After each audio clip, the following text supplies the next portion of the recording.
Everyone,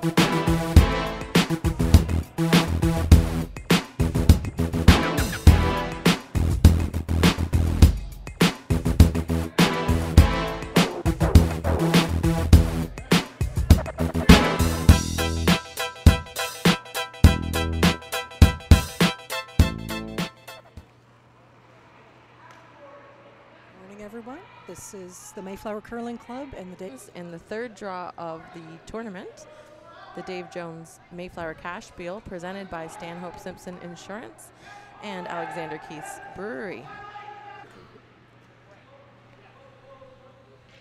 So we're in the first end of play. So we see some guards going into play early in this. Oh, does that make it across? Oh dear, that was just a bit short. But I was going to say it looks like the teams are going to put some guards in play and take advantage of the 5-rock rule today. Yeah, it's been interesting. I've watched a couple of the games yesterday and saw a little bit of the 5-rock rule coming into play, and I suspect that'll be something that we do talk about a lot this weekend, Pam, because it is a new rule for the Canadian, sorry, it's not Canadian Curling Association anymore, it's Curling Canada. That's been a few years. Which means that you are allowed, the team with hammer has one more stone that they can keep in the free guard zone that can't be eliminated by the other team. So we'll probably mention that a few times. And I haven't seen Team Sear as much as Team Stevens, just I'm from the Halifax area as well. And I know that, that Chad, skip of Team Stevens, is not scared of rocks in play. So I wouldn't be surprised if we see a little bit of that here this game. Well, it makes for an interesting game, that's for sure. I noticed on some of the games last night, it was just the ladies' game that was being televised. And I didn't see I saw a lot of rocks in play, and they took advantage in a couple of ends, at least that I saw, of the 5-rock rule. But they didn't play a lot of the run-back hits that we often see from the men's teams.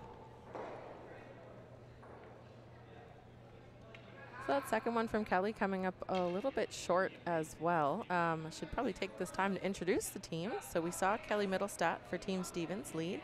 Next up we'll see Graham Brecken the second, then Peter Burgess, and of course Chad Stevens the skip. And on Team Sear, Ed Sear is the skip.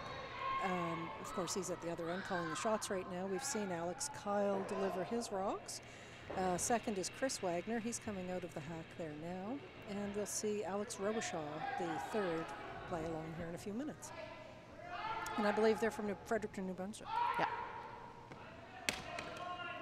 So with Kelly's rock coming up a bit short, the red stone that you'll see coming into view here, good chance for Team Sear to sink this one. But sweepers have to work really hard just to get a biter, and I don't know if they'll get it quite there. Well, they'll remain sitting the one in there, so maybe a bit of time for cleanup here for Team Stevens. They have hammer. They don't really want to have this many stones clogging the forefoot, as we always talk about. You want to leave yourself, as the skip with hammer, a shot toward the forefoot to the button area, and right now Chad doesn't have that at all. So here's Graham Brecken. A good nose hit, or a hit and roll away would be ideal. Really good shot. Oh, so close to clipping that back yellow and actually rolling the shooter over a bit. So didn't achieve what they wanted, but he was pretty close. That's a pretty decent plan B anyway.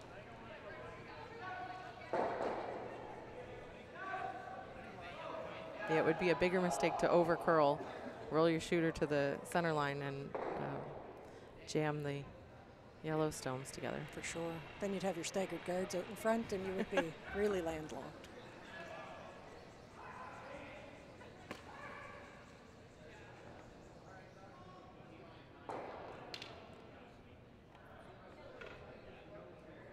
I think the strategy's pretty straightforward thus far for Team Sear. Just get some stones in around that forefoot, but that hung a little wide. They wouldn't have wanted to promote the red Stevens stone in. It's a potential scoring stone, so the center line's open right now. And Graham can see probably almost all of that yellow stone. Looks like they're playing a board weight hit on this, I think. Probably look to roll, I think, behind those two guards on the left there, would you guess? Yeah, that would be ideal. This would be a little bit fresh path in the ice. Might curl a bit more and the weight might come off a little more than further out in the game.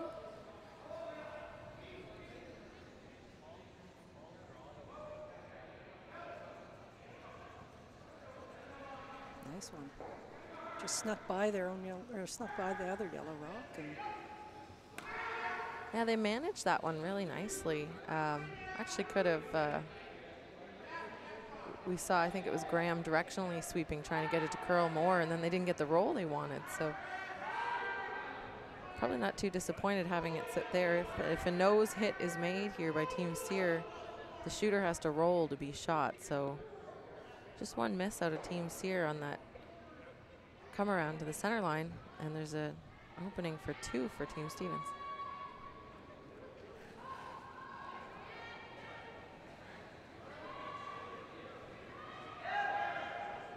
I think they're looking. Are they looking here for the double?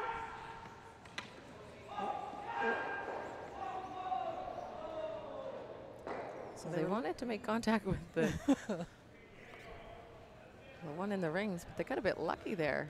Yeah, kind of cleaned things and pushed a lot of rocks around by clipping the guard out in front first. Yeah, and got the one, the red stone, the biter on the side.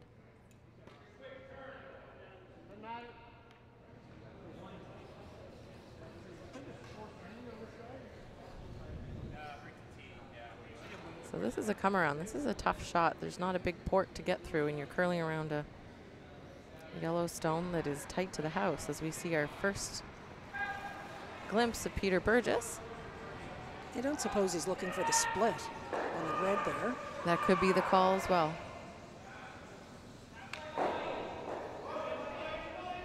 Yeah, I think it is, Pam. You're right. If it curls enough, that would be great, because both could go behind cover, and then they still leave their port open. Ooh, what a beautiful shot. That's nice. And the shooter just hooked around, so it is tucked a piece under the Yellowstone out front.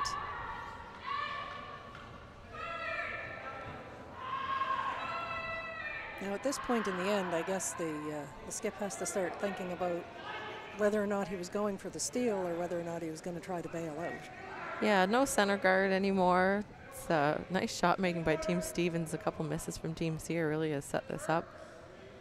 So now they're going into defense mode.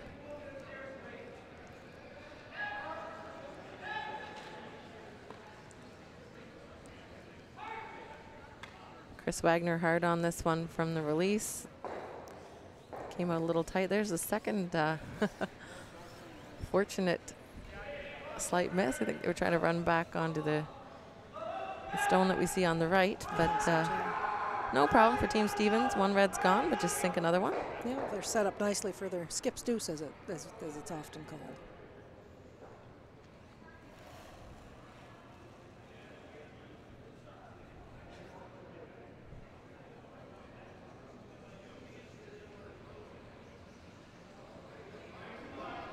On and off of this one, which is usually a good indication that the weight is nice. And with the sweeping, you usually want to wait for it to start to take the curl to do that directional sweeping you see that Graham's doing. So he's going to didn't do too hard trying to make it curl at the end, but normally when the rock's slowing down, they didn't want to take it too deep and leave a double, of course. Right. Yeah, I think placement, once they figured it wasn't going to curl in behind, probably the depth placement to avoid the double would be the exactly. primary thought. Yeah, if you leave the double behind to lay buried behind the guard, that's not very ideal either. Lots of excitement on some sheet out there. Yeah, we're looking across the sheets. We have lots of stones in play.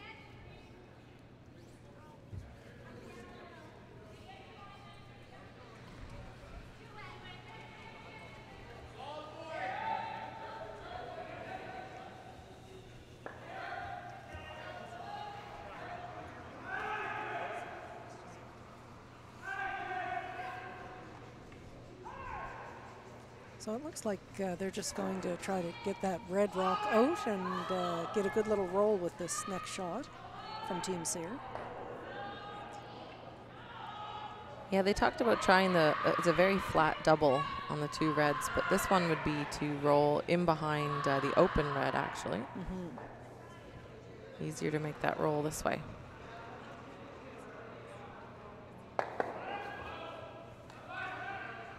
He's playing. It's fairly quiet.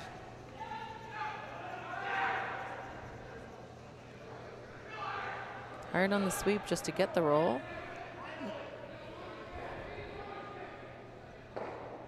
That was a fairly quiet hit. So now I think yellow looks like it's actually shot. Sure is. Yeah. So Chad will have to make a play on it. But it is fully open, so it should be fairly straightforward. He'd like to hit the stick, of course, so he could get two.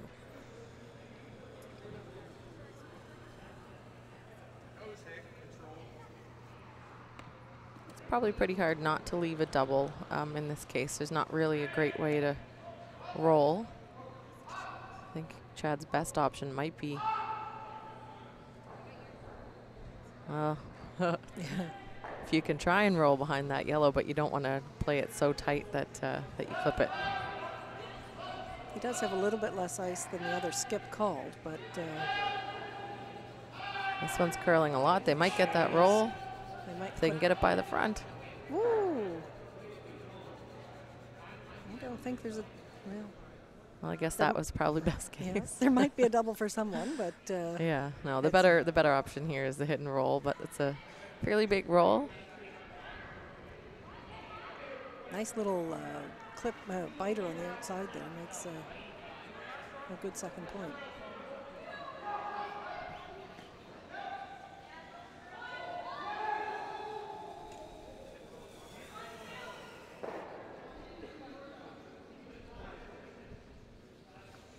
This is Ed Sear on his final stone with one rock from Team Stevens to come. He's just trying to make a hit and roll behind those two yellow stones you see on the right side. He knows he's probably given up two, so he may as well try and steal.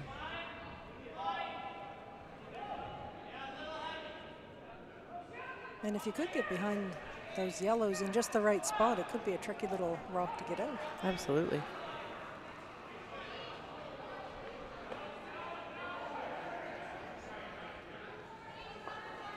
This needs to curl, I think, if we're going to get any roll.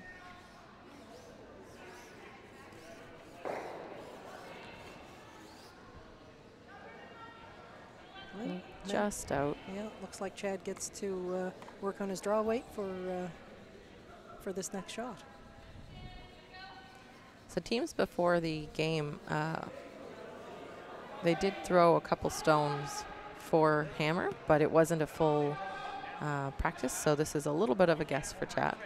They threw the stones the other direction coming home.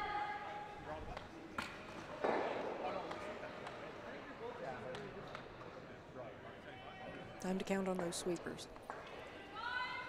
They look really excited. So sweepers have been watching all of the stones. Of course, you don't only watch your own stones, but you watch the other teams and time them. And so they'd have a pretty good idea of the split. That would be the back line to hog time that Chad should aim to throw in order to get this in the rings. He just has to hit the paint here. The biggest mistake is to throw it heavy and not bring your sweepers into it. So you want to give them the chance to help you.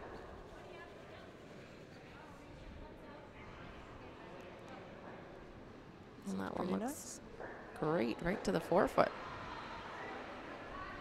Could have worked a little harder on that and got it to the button. They could have. I think they're saving it for the final end when they really got to go. Yeah, that's fair.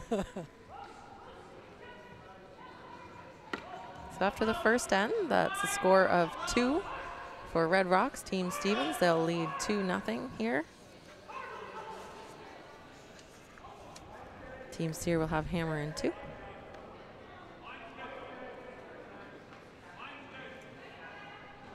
So we have to owe a big thanks to some of our sponsors as well. The Curling Store is one of our major sponsors here. Alexander Keith, Stanhope Simpson Insurance, as well as some others. And a big thanks to them for helping get this event, making it happen. Absolutely, we're really appreciative of that. as well as our broadcast partners. So Pam mentioned the curling store, so they're presenting the live stream, which you are ever so conveniently watching here at 9 a.m. when you maybe should be at work. Sean at Strong Coffee Media Group and Chuck at 45 North. This one came right to the lid for the first rock from the lead on Team Stevens, Kelly Middlestone.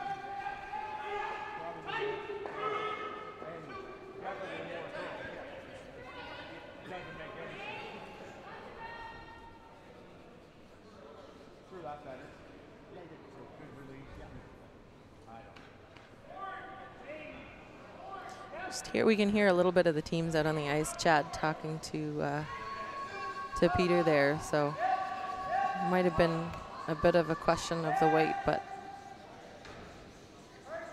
we saw Kelly coming up a bit light in the last end, so maybe change something here this end.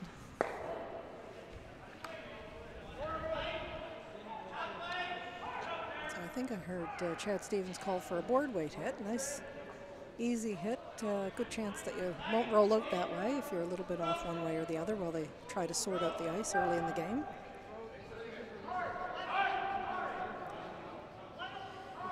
It's something that the teams have picked up on. Watching yesterday, if you were watching either of the draws yesterday evening, we did see a lot of teams, and we saw it here for Team Steer. They threw the up weight, and their stone hung a bit wide and under curled. So I think we're seeing a bit of a change here today with teams bringing the weight down a little bit. Seems to be that the stones are going straighter with weight, and there is good curl with the draw weight. But perhaps that's the reason for the choice there of the down weight.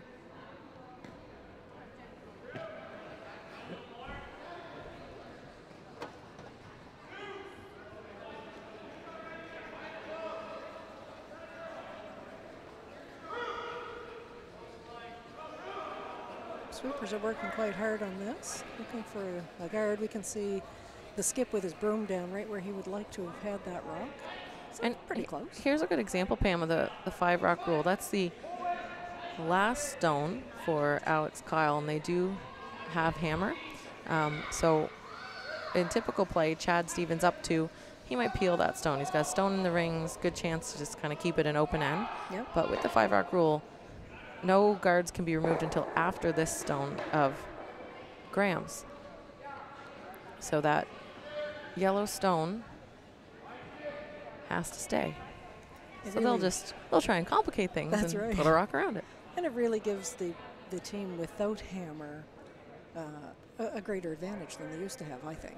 Well, it depends on how you play, of course. The team without hammer always had the advantage of the 2 guards, but now it gives the team with hammer that second guard. But of course, it becomes complicated because the stone without hammer can put something else in the rings. But at least that guard stays for the team with hammer. That's the intent.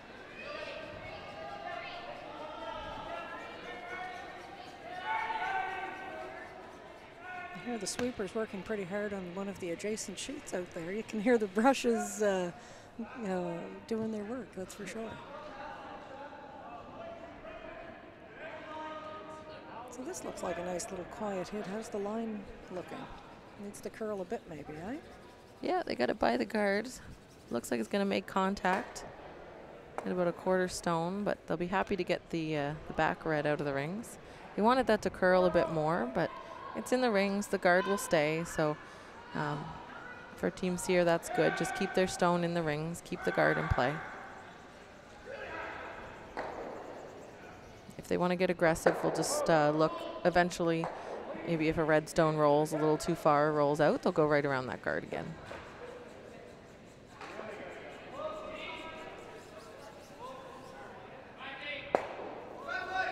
And I think we're seeing their opportunity right here. Now in that shot, there was a rock in the back of the house that was outside of the rings that acted as a catcher, so that shooter would have rolled out had that not been there.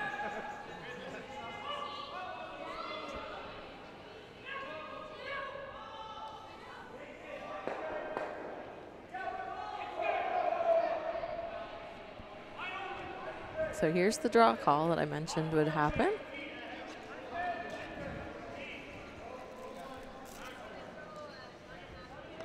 And to your point, Pan, with that stone jamming in the back and staying in, even a better reason to call this draw. The only issue, it's a long guard.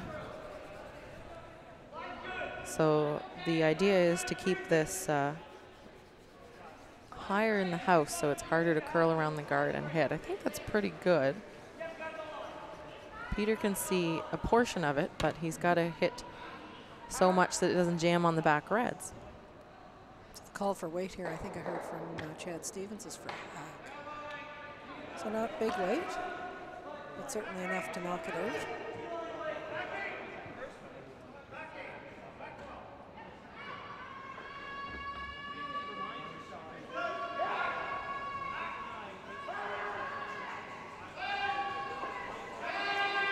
Scrapers are working hard on this, I think for line. Oh, just papered the guard, which is great. Got it by and got it by the reds in the back. So great shot there from Peter Burgess. What a great team shot, eh? Involved the proper line call from the skip and appropriate weight thrown. Team shot, we call that. First half of the sheet, I was going whoa, whoa, whoa, and then I said clean, and then I was like hard, we missed it. And now they know the line. They sure do.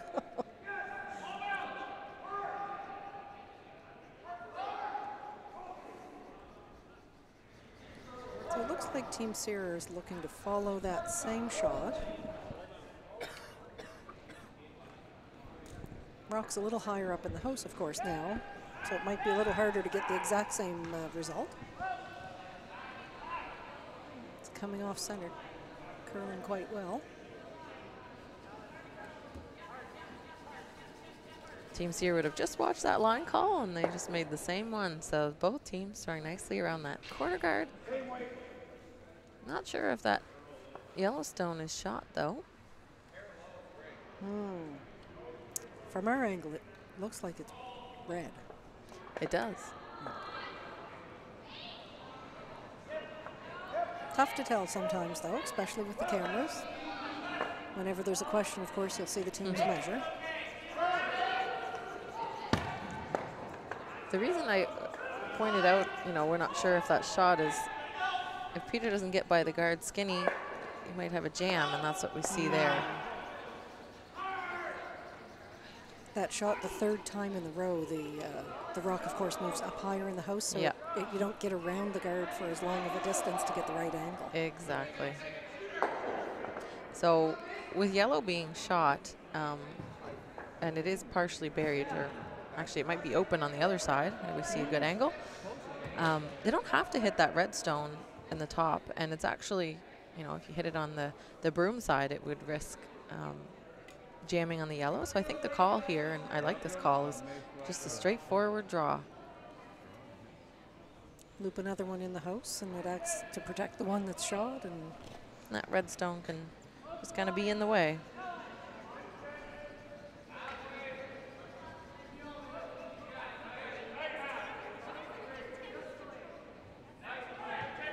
If this one stops fairly high in the rings, I think it'll be pretty good.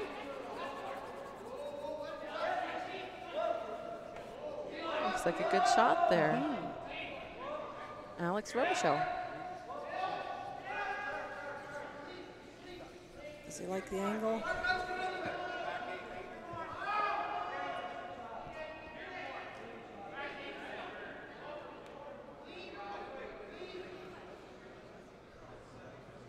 What do you think the call is here? I think Chad's just coming down, following him down, coming down on top of it, trying to take away the second stone. If he can corner freeze,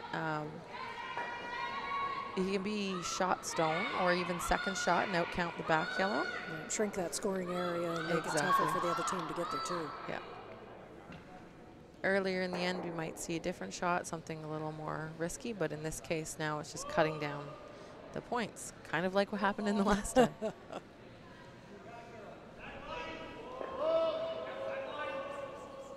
Although this one looks like it's got a little bit more heat on it, a little bit more weight. Yeah, it looks more like a sort of See, once it tab. breaks off the line. So he is trying to move the yellow stones. Rolls the shooter over to the button, although Half open, I think. Maybe yeah, almost partially. fully open, actually. Kind of an interesting result. You can see a piece of the red. The yellows are second and third shot. I think where the yellows are positioned, I'm not sure there's a double on the red. Yeah, the double would have to go over the top, right where you see Right. the broom indication there from Ed. And you might not remove the button red. I've been wondering if maybe he plays a heavy draw down to it, although it's a little bit of uncharted territory on the right side of the sheet where we're looking. Right, yeah. I There you what see a mean. good angle. The reds are overlapped. You don't want to wreck on the front red. Is yellow is sitting shot 2 and 3, are they? Yeah. Okay. So if you touch that front red, then it outcounts your other yellows, and your Right. end is totally taken away. Yeah, you don't want that. Ideally, you can remove that or push that button red back. So I think that's what he's going to try here, just a heavy draw. If it follows the same curl that we've seen, this should be. Hopefully, that's what will happen. If Chad's shooter, the stone right on the button there, had rolled any further, this would be a pretty simple shot, just a hit and stay to sit 3.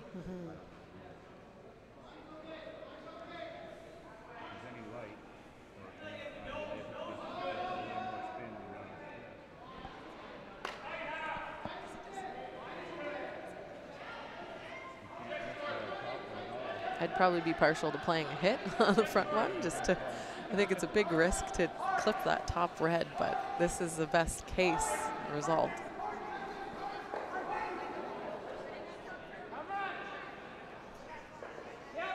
Yes, you don't want to be tight here, I don't think. They're really working to get this by, but I think this is on the top red already.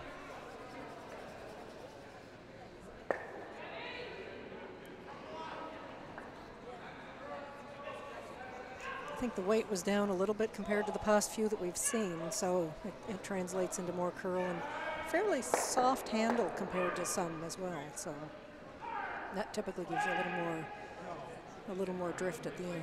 I think they were playing closer to a draw weight to get some curl, but that didn't need any help.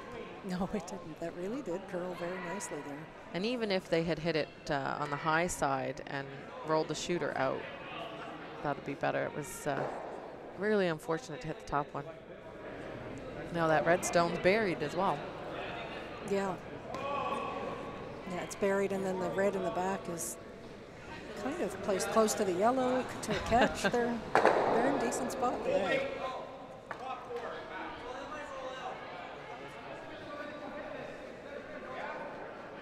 So he's looking to place this on the top white part of the splat, it looks like.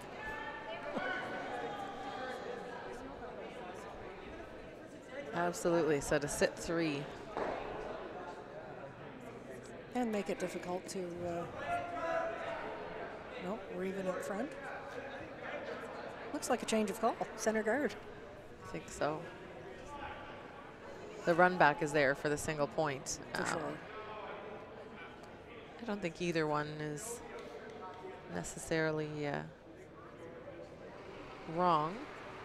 Chad's probably gotten the hack and looked and said, gee, that's a straight back run back for one. I probably should guard that. Things do look different from the other end from time to time.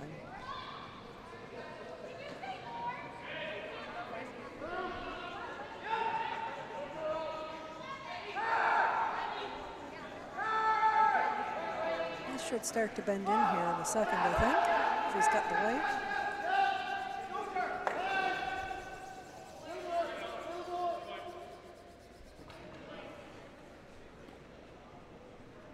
Makes the straight run back pretty tough, I think. Yep. Nicely swept by the team and well called. Yeah, we had only Graham on it. Kelly was only going to make it go straighter, so Graham had the responsibility to get the directional. And you just get the help at the end from the second sweeper. Yeah. But if I was going to throw a 4 right on, I should have took an inch less ice. Does the job, doesn't it? Yeah. Well, he can make it for 1 maybe, but not for much. So they're talking about their split times as well. You'll hear teams always doing this.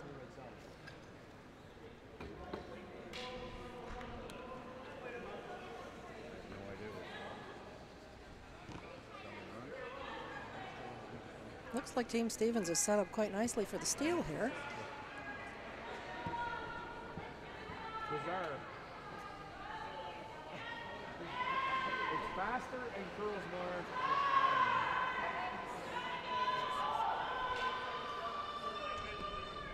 Everything you're trained to think is the opposite. Welcome up, Mayflower.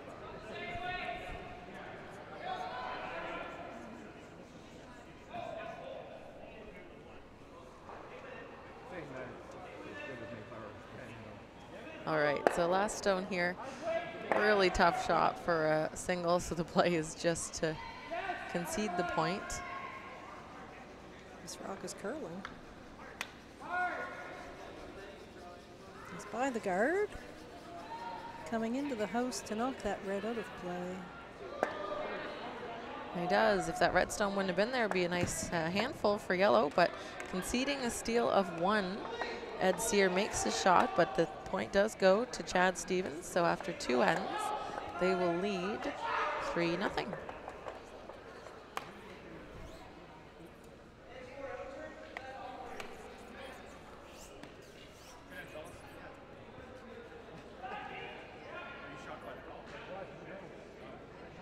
Of course, you can always come to the Mayflower to watch some of these games. A single event ticket is $5 per event and $15 if you want to come as often as you like during the course of the weekend. We have some great seating here. You get the overhead view, and of course there's 6 different games to choose from for many or most of the draws. Yeah, as Kelly's throwing her first stone here, I'll just update everybody on the other games that are in play right now. So it is an event that has both a men's and women's category. So 4 men's games out on the ice right now and 2 women's. So for the women's side, we have Breen versus Peters, Teresa Breen and Jacqueline Peters, and Jill Brothers versus Nancy McConnery. The women's event is slightly different. They play a round robin. So they're in pools and they play all the teams in their pool, whereas the men's is a triple knockout. And on the men's side, we've got McDonald versus Vaughn, Scott McDonald and Jason Vaughn, Ian Fitzner-LeBlanc versus Mark Dacey.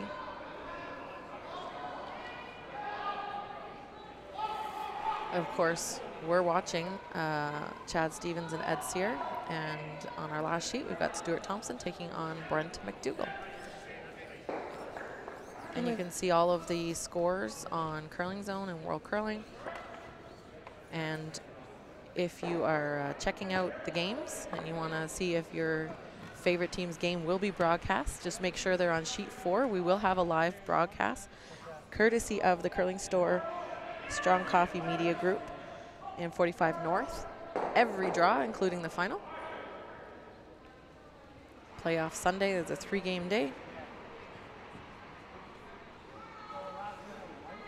And of course, with this event this year, we have a number of provinces represented: New Brunswick, Nova Scotia, Newfoundland, Quebec, Alberta, Ontario. Did I miss anyone? PEI. PEI. So this end is working out to be fairly clean after the last one. Yeah, I'm a little surprised. It's an 8-end game, so when you're down a few points, you really like to try and score there. So we didn't see the first corner guard, but this might be a style for Ed Sear. We saw it in the last end. He played a hit on Alex Kyle's first stone and then called the corner guard on his second. Some teams you'll see playing 2 corner guards when they have hammer.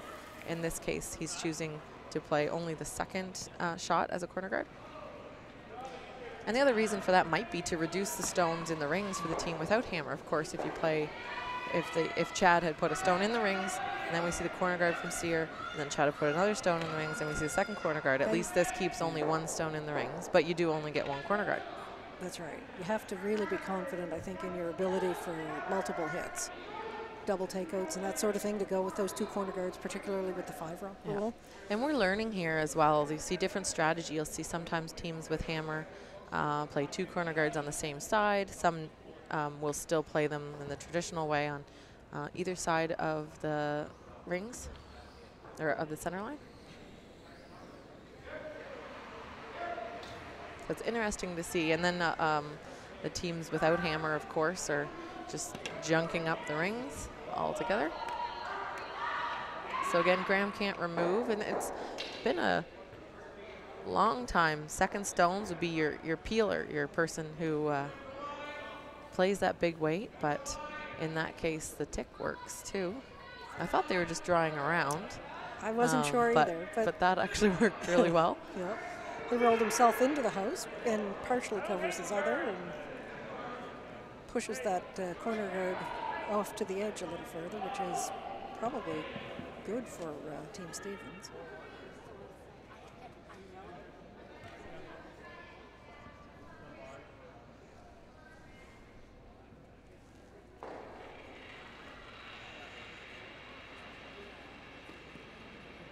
So it looks like a draw called here. Yeah, the corner guard is still there. It's over only covering the 12 foot. But it's still a guard that's usable. Looks like he's asking for another guard here rather than going in at this point.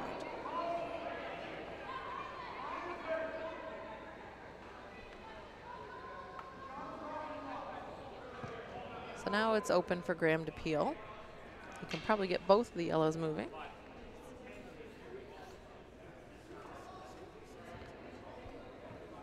And of course, the Stevens team doesn't want to see a lot of those shots out in front from the Sear team, as they just want to keep it clean. Exactly. Yeah. Nice.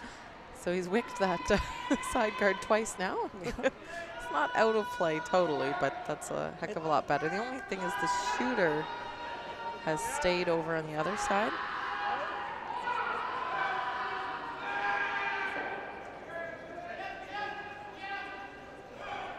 So now it's time to move the rocks around in the rings. The 4 foot is a little bit covered here for Team Sear.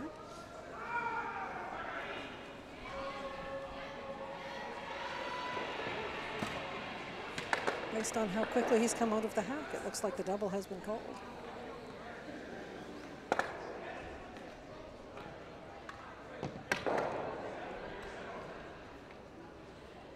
If that had curled up just a tiny bit more, it would have clipped the back red, but still a rock in play, and it's partially buried under the front red.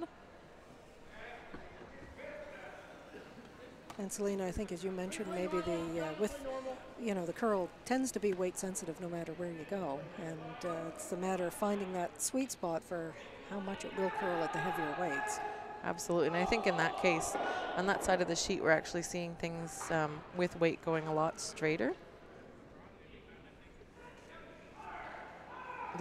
The rock actually, and I couldn't tell if it was Chris's throw or if it's something to do with the sheet of ice. It actually floated out a little bit from where the broom was held. That's a nice little pick.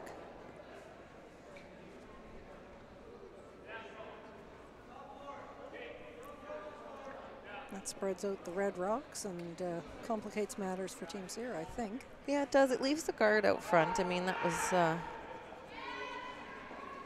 probably not going to be removed. You go after the other teams, your opponent's stone in the rings.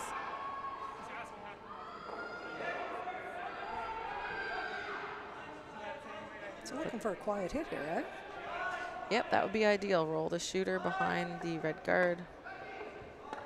A guard is a guard, regardless of color.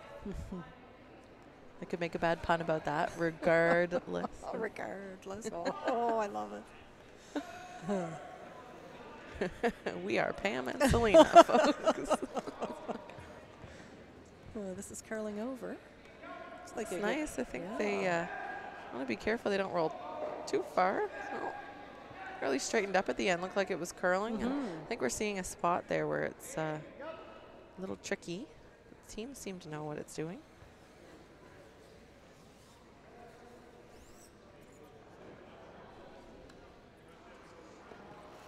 Not a lot of hesitation with these calls. The skips have their plan and they seem to be sticking to it.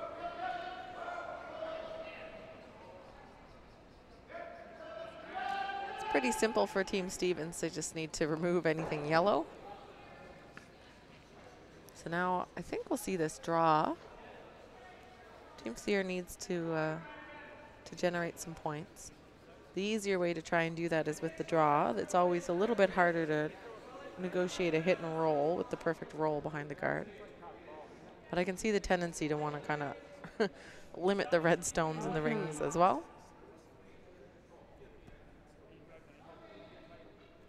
How far?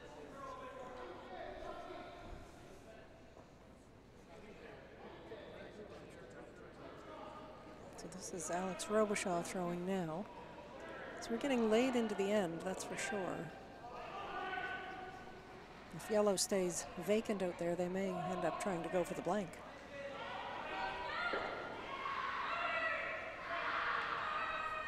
Yeah, and we're getting late in the end, so to get the blank starts to be tough. And that might have been the reason for the slight consideration of the hit and roll call. So they got one, I think that's about half buried from the hack. We're down to skip stones now. Chad Stevens is up.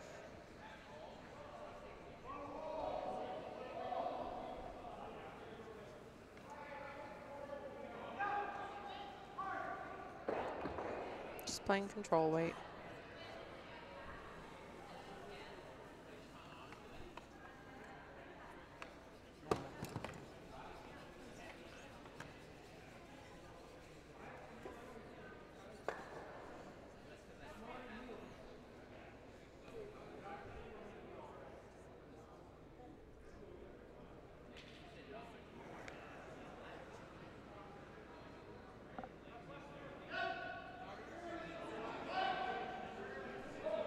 So he's just hoping to slip in between the two reds and punch that yellow out.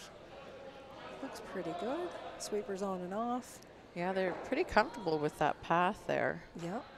Gonna roll to the other side. There's, is it right out? Oh, it sticks around. For a little bite in the back. It's funny, those stones are tending to kind of curl off the center line and then straighten up. We've seen that a couple times now. So it's making it a little easier to hit than draw, I think, because once you know the line's good, your hit will won't curl too much and wreck on a guard. But for a draw, it makes it hard to bury around the guard for the same reason.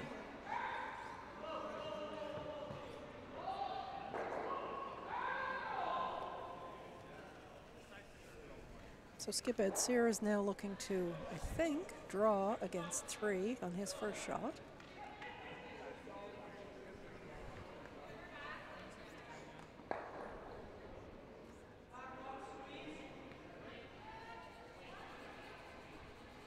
It's always a bit nerve-wracking as a skip trying to put the rock in, and even more so potentially if it was his last rock, trying to put that rock in just the right place as the end closes down.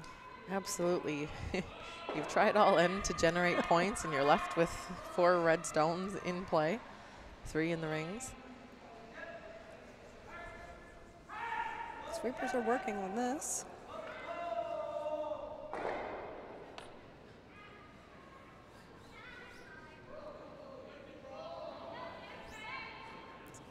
Sneak in for shot, I think, and It's shot, but not buried. it's wide open. So Chad will want to actually hit this on the nose. So we saw Ed throw this out-turn path just now, made his shot. I'd like to have it buried, of course. Even if Chad would hit it, he would roll out. But Chad can nose this, then I don't really know what the path to shot stone is. We'd have to play an out-turn almost around that guard again. It makes it tough because they have full control of that button zone. But he has to make it first, so let's see what happens as Chad Stevens throws his last in end number 3.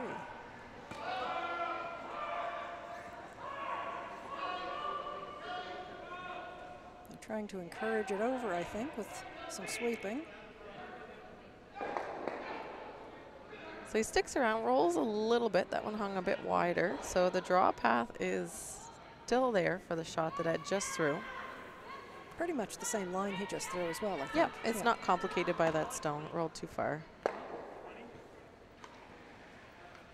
It's the same shot. This time it's against 4. That's right.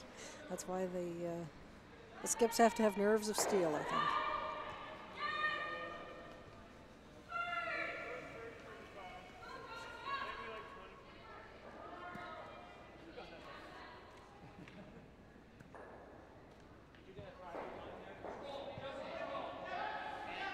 team looks relaxed about this. I think hopefully it goes well for them.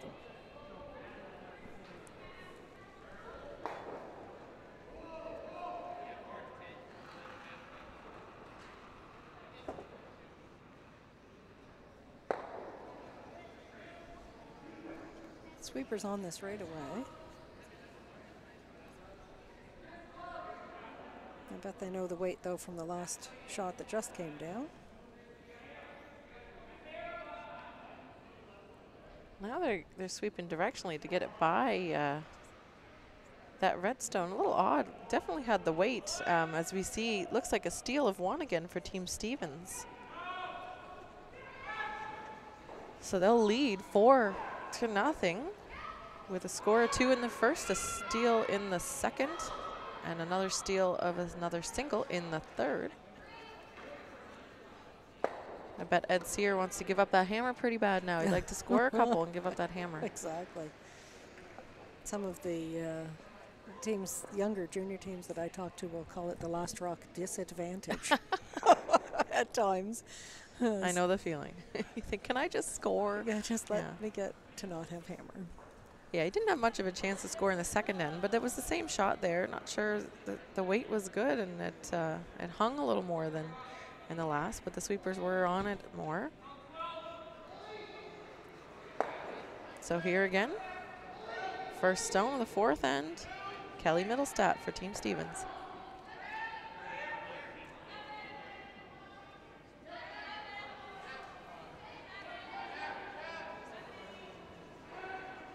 So we see both sweepers get on this one. They're obviously sweeping for weight rather than direction at this point. Absolutely. You don't want to leave a guard.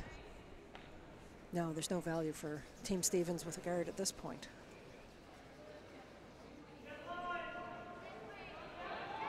What he's been doing has been working very well. So, and we see Team Sear going for the guard this time. That's the first time that they've, I think, thrown a guard on their first. It is. So it takes a deficit of 4 to get that out of them. It's interesting to watch, though. I'm learning so much. Like, I keep mentioning this 5-rock rule, but everything is a little bit different. And we saw it in the Grand Slam of curling all last year. It was kind of the pilot run for the 5-rock rule, and teams, the elite and competitive teams, really liked it. But I think we hadn't seen all of the options fleshed out. We've had so many years of the 4-rock rule and getting used to how to play that, and this really does change things. And we see oftentimes multiples. You know, your 3-ender is not as uncommon as it once was.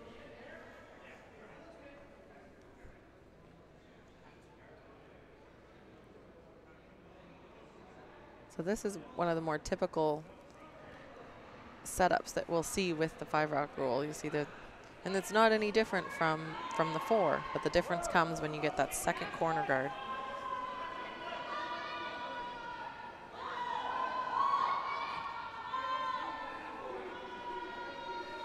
Some excitement from Team Brain over there on sheet 1. When you hear the big sweep call like that, you always want to look over. I know we're exactly. We're paying attention to our game here. But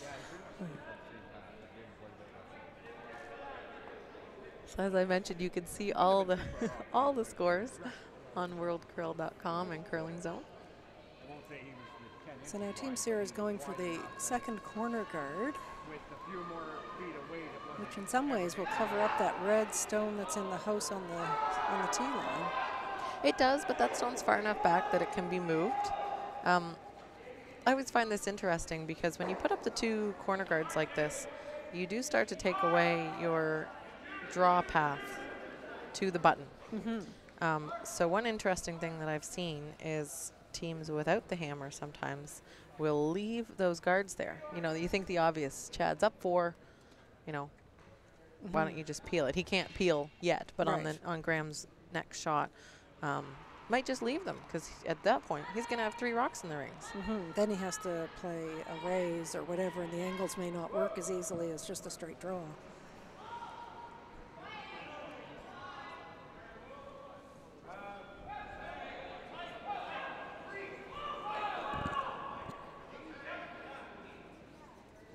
Not sure if this was called as a tick or not, but that's certainly what's been achieved here. No, I think the call was just the draw, but looked a little heavy for a draw to me as it was coming in. I don't know for sure. that actually, Graham got really lucky on that. Ticked the corner guard over to the side and rolled the shooter, blocking the draw path behind the other guard. So now Ed doesn't have much of a choice but to play on the stone in the rings. He can't play the straight draw. And there'll be a relatively short run back for Stevens.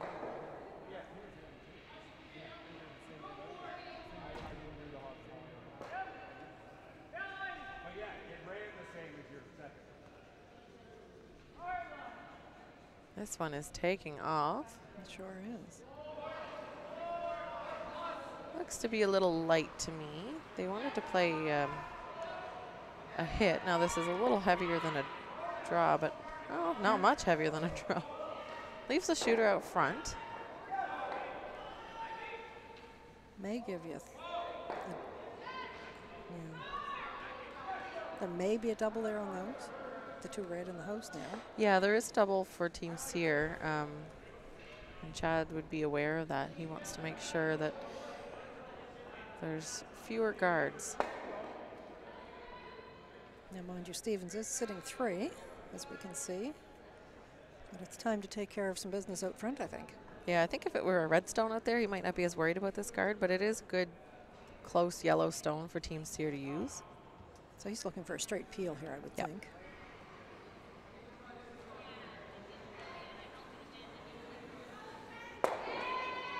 Great shot there from Graham Brecken.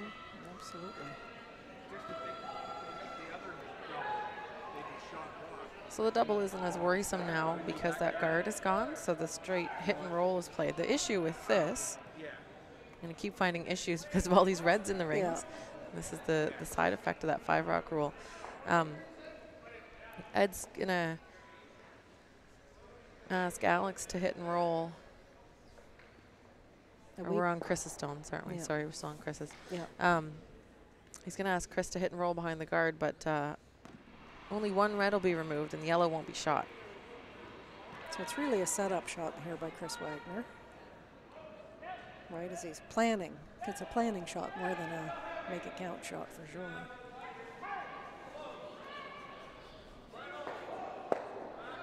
Got a wee bit of movement in the right direction, I think, that they wanted.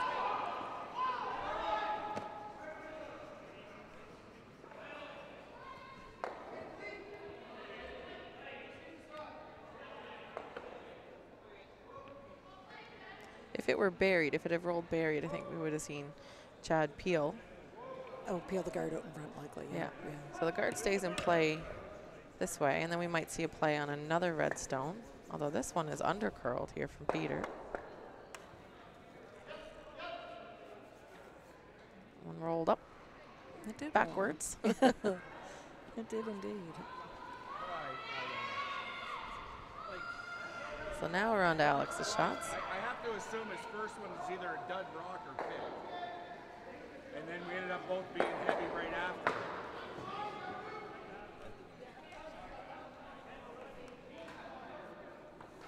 Because his first one I had 14-5 hog to hog. I thought it was T-line for sure.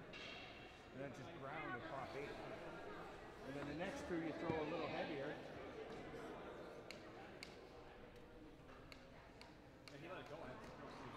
Yeah.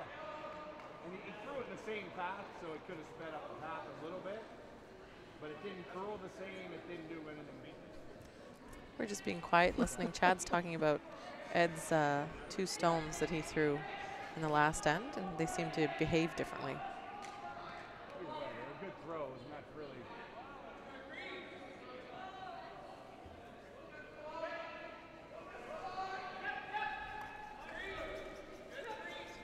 So we're moving play over to the other side of the rings. That worked out If that very could nicely. spill up in behind, that would be good. Moved 2 rocks, and he actually rolled upwards, sort of partially covered by that corner guard that's been sitting up. Well, it's not really a corner guard, it was a red rock, but it doesn't matter to Chad. It's still a yellow stone, and he's going to take it out.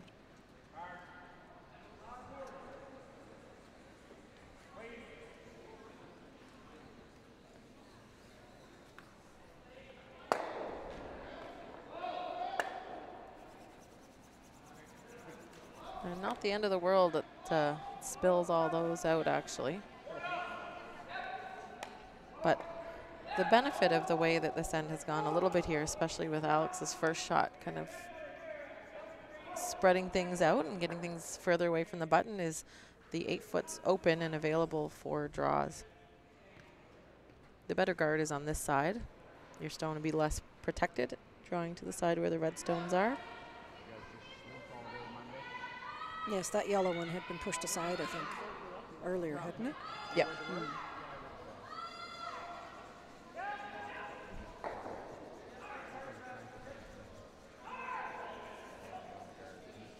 So they need to get this by the guard. This is curling. We're going to have a hard scrub to get it back, I think.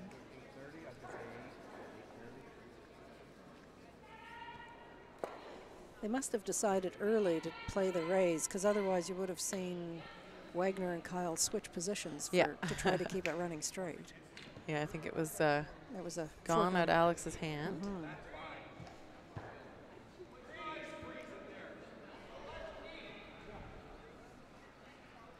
There's a good ad for our live stream sponsor, the curling store, right on the back of Peter Burgess's jacket. Yes, that's right. We mentioned earlier the curling store providing this broadcast, and our wonderful camera action by Sean Seneschal from Strong Coffee Media Group. And we don't have Chuck here today, but his buddy Chuck from 45 North has been joining us and will continue to join us for the rest of the weekend. So thank you, Sean and Chuck. And of course, Scott at the curling store. If you live in the Halifax area, you can head on over and get your curling gear there. I think I'm due for a new pair of shoes this year. I've milked mine for long enough. It's always nice to get some new gear. Yeah, so Scott, if you're watching, I'm in the market. Selena Thompson is coming your way. I've committed, now I'm gonna do it.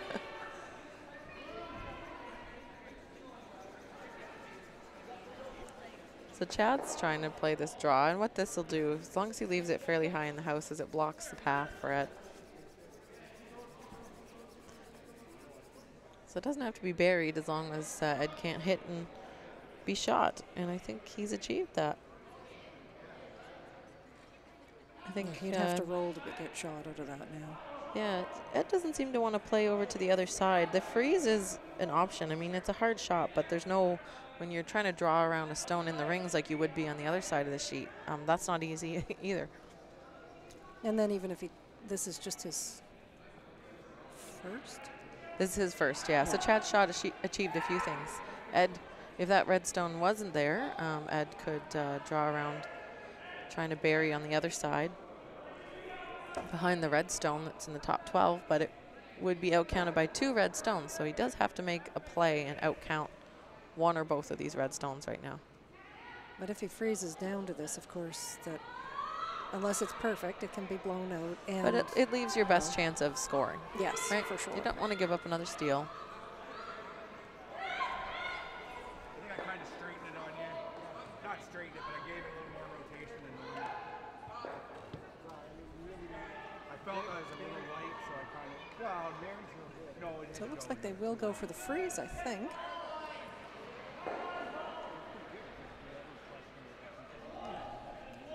I think the reason for a bit of hesitation on this shot is no one knows what the weight is or the line. It hasn't been played a lot this game. Coming in. That's why I had to reset, because I was trying to 14 and a half coming this way. And then they told me they were 15 to 1 on that one, and it would have been top 12. So they threw a number in my head that I wasn't thinking. That's why I was like, I better stand out. So we heard Chad Stevens talking about the different paths, and that his sweepers were giving him some indication that one side was about a half a second faster than the other. Just been played more often, I think. So now we're watching Ed Sears first. It's really curling. I think he's going to bump into that red rock and probably sit fourth. So that curled more than he thought it would, for sure. Weight was probably pretty good, though. Yeah, it took the more curl, and that'll bring the weight off of it. Might have been a little light, I don't know, but. And if he's throwing the same stone, that's 2 ends he's come up where it stopped suddenly. So it might, I thought they were in the last time where he was trying to draw around the center. I thought they were going to sweep it, and then the rock just stopped. And we heard Chad talking about that as well. And it looks like the same thing happened there, although I don't know if he switched up rocks. Yeah, we can't. Or he could just throw his first rock terribly, but I don't think that's the case. That's not typical now.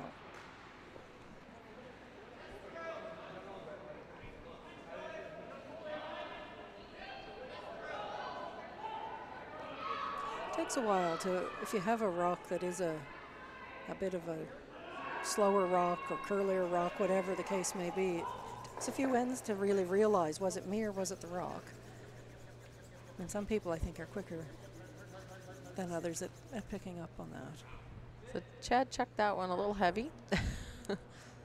They were trying to sweep it so that it couldn't be a backing for Ed, but it actually, if Ed comes down to that, he will be shot. So it's an open draw for a single.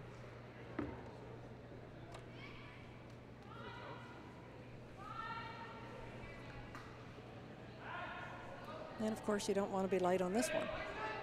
That's why. No, but a change of turn. Yes, that's right. I don't know. Have we really seen a draw out here on this line yet? I don't think. Chad's that he just threw would have been the first. The only one, yeah. But I can guarantee that the sweepers from New Brunswick would have been paying close attention to that stone.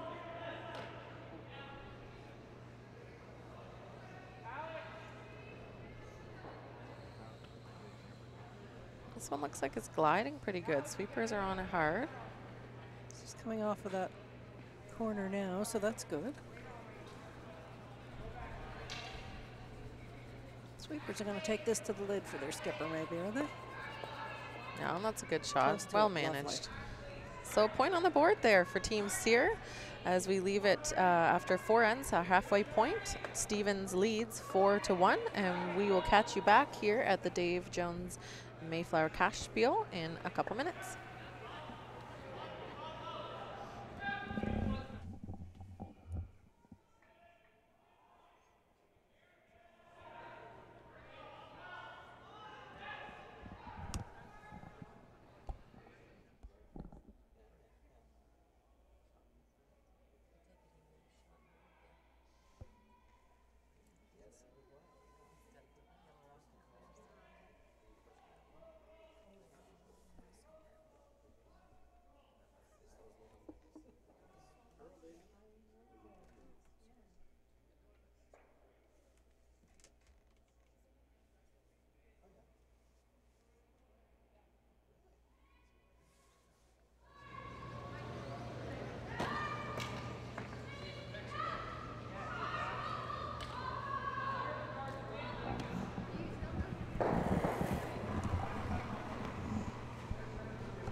It was a quick break.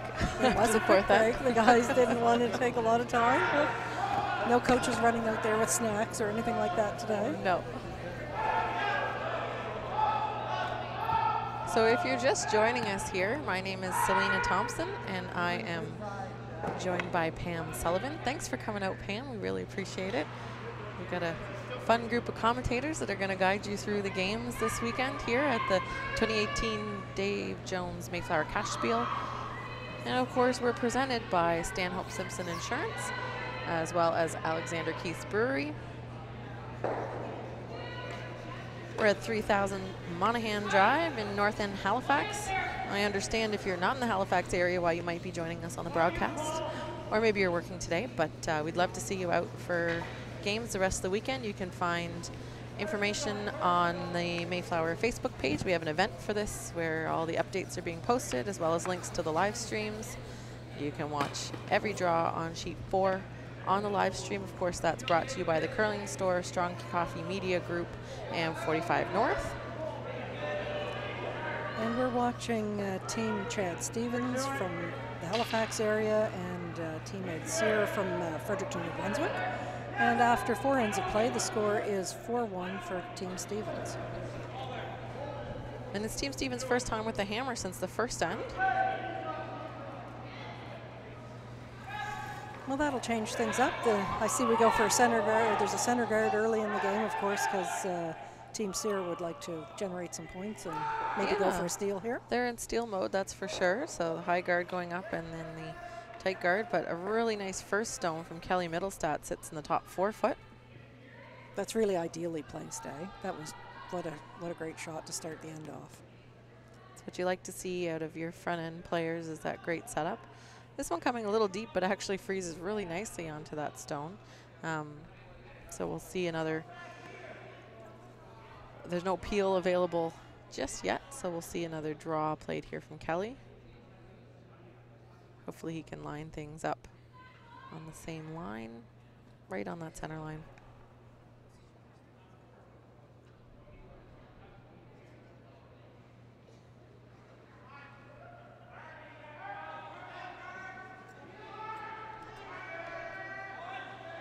Well, we get two sweepers on now. They're looking to manage this stone and get a good freeze.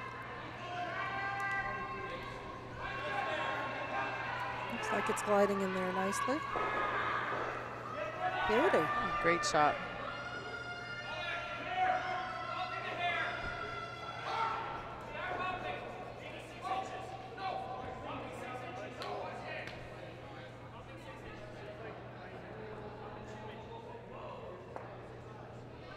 So Team Sear is calling for a rock to sit on the 12 foot. It didn't look like he was looking for a full freeze to me. Yeah, it doesn't, I mean, as long as it's lined up nicely, a little bit of separation might not be the worst. And actually now it looks like a tight guard is the call. I like this. Yeah, I was a little surprised it wasn't the tight guard, but. Maximum you can give up is a single point, and right now that's where it sits, although Chad has a pretty open draw for his second.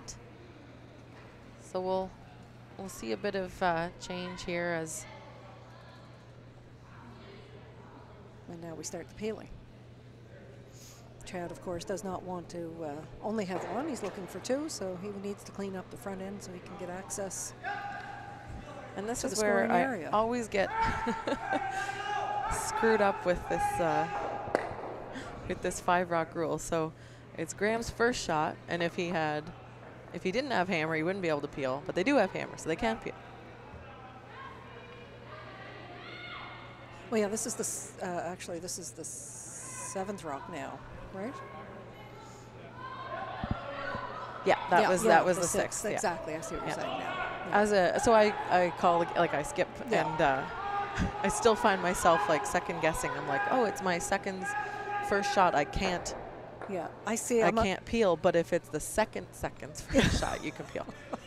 And that's what we just had happen. Yeah, you see people like counting. Yeah, yes, that's what I do. Yeah. I end up counting. Have there been 5 rocks played? So another guard put up for Team Sear. We're going to see a little bit of a series of this, I think, barring anything crazy happening, although that one's coming deep. Chad is calling the straight peel, though, for Graham. And I'm not sure, but I wonder if you clip that yellow one. I think you could probably almost pick it out, the one that's second shot. Oh, in the rings, yeah, you probably could. For later in the end, you know?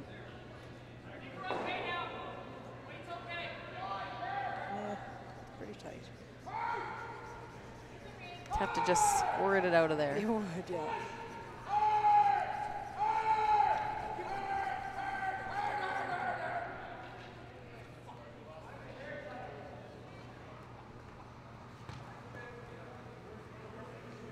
Now with this next rock, of course, I think he's again looking just to guard out front.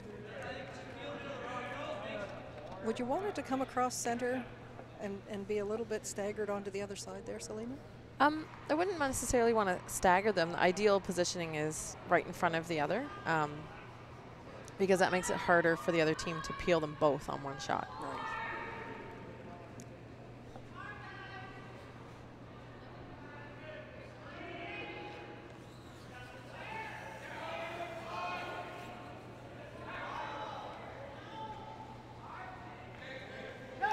sweepers are watching carefully, but no need to lay a brush to this yet. You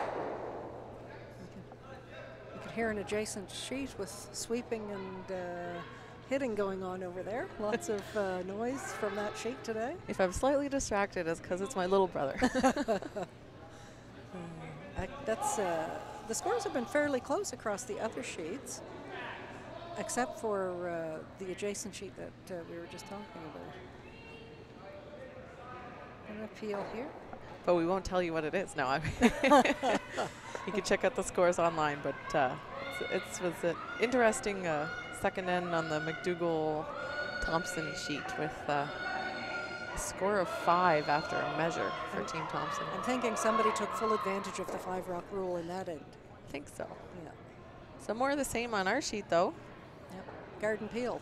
It becomes pretty straightforward. And for the team with hammer, that's Chad Stevens, they don't really have to worry about much as long as Team Cyr keeps putting this guard up, because Chad is laying shot right now. Yeah. Any of those rocks that are out in front are never going to count, I don't think, at this point. So it makes it easy for the team with hammer.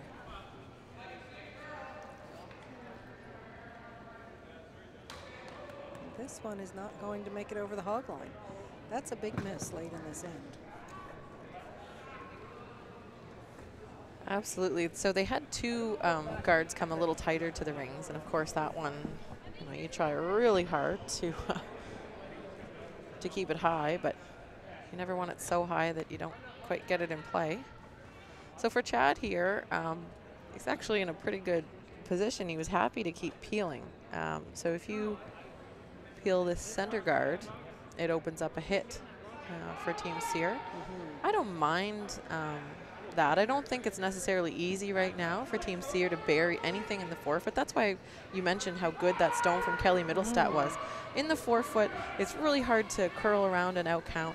It's really hard to do anything with. I think this is a smart play, just peeling. Chad was looking at maybe drawing to the wings or something like that, but you're always going to be outcounted by that stone in the 8-foot. And you don't want anybody to do a hit and roll behind. Yeah. By putting one out in the wings eventually, that could turn into. Exactly, yeah. Chad's happy here if there is no score. He doesn't want to only score 1, so this is the safe play. So this is Peter Burgess throwing. Looks like a good peel. Boom. Yep, the weight on those, and you can hit the rock pretty thick and still come away with a rollout. See some.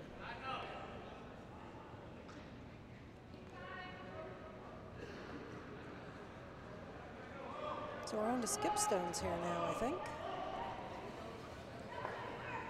The skip and mate are discussing their options. It looks like they're going for a straight draw.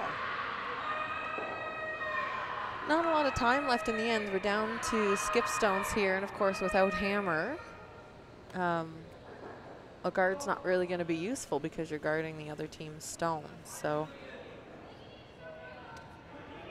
playing in here. Another option could be to bump the front and try and move that red stone that is shot back to the back of the rings. Yeah.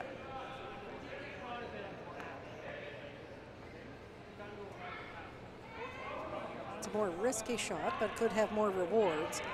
Risky in the sense that it's if it doesn't go exactly right, it makes a multiple score perhaps easier for Team Stevens. It's true. They're not in a great position this end, and that all stems, it really does, from that first shot of Kelly's, that really nicely placed rock just halfway on the forefoot.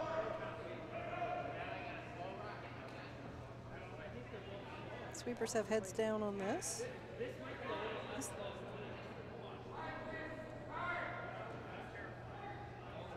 Rock is really gliding nicely. I don't know if they have the angle that they need. They were just a little tight. Just kissed that front red guard. That's unfortunate. Weight looked pretty decent, I think. I think the sweepers could have taken that to the forefoot at least. I don't know if they ever would have gotten it buried. But it's interesting. If Chad doesn't remove it and try something else, it's promotable, so he has to hit it. But he doesn't want to hit it too high that he clips his own in the back. or 3 rocks behind out. So he's want to get nose or better on this one. Better being over curl. Sometimes we'll call that the low sides. That would be the opposite of the broom. High side is the broom side, low side is the opposite. And if he did bump into his red, it's got a yellow behind it. It could work out quite nicely.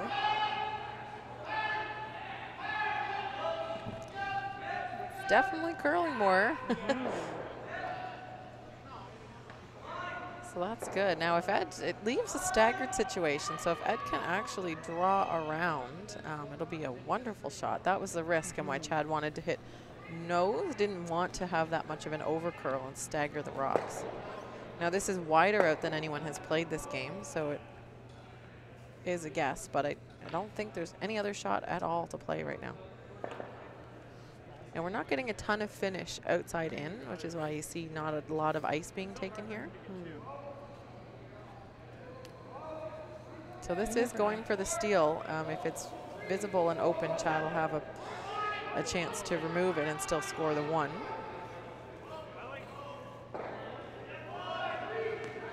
This will be a bit of a fresh path, so they'll have to watch their weight, and it may even take a little more curl earlier. Yeah, that's what I'm thinking.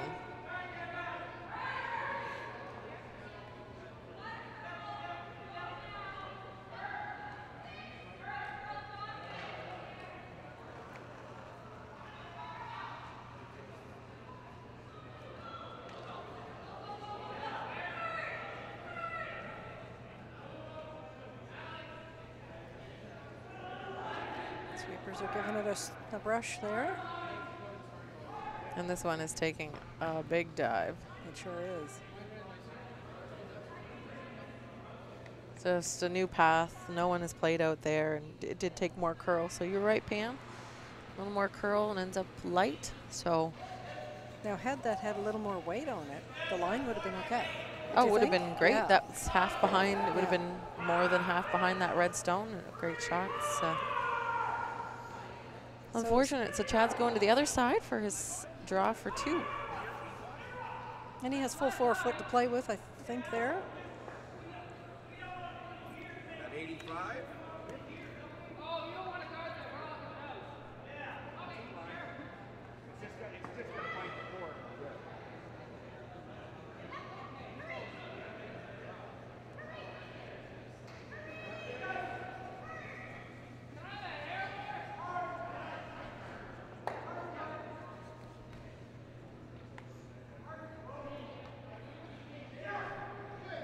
Chad goes. He needs a bit of the blue, I think. I think he needs a bit of the 4 foot here.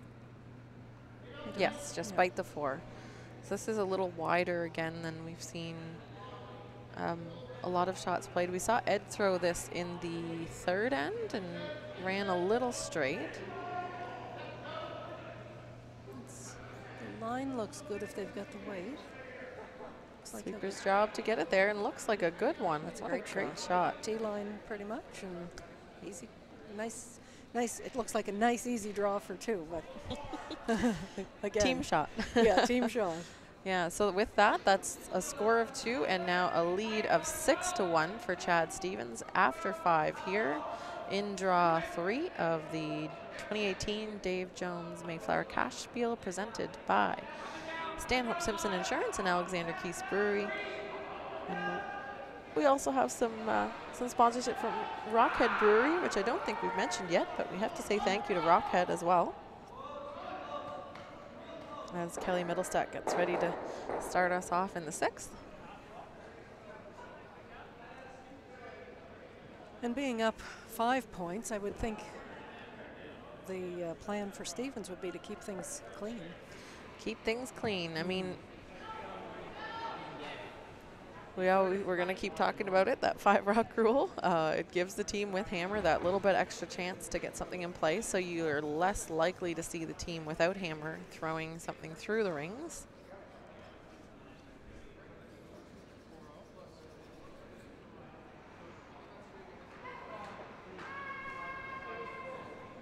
Good judge, Graham. So pretty much T-line for that first one, just a little behind T, but I don't think that will make a difference as to what Team Sear will call. No, we're going to see a guard.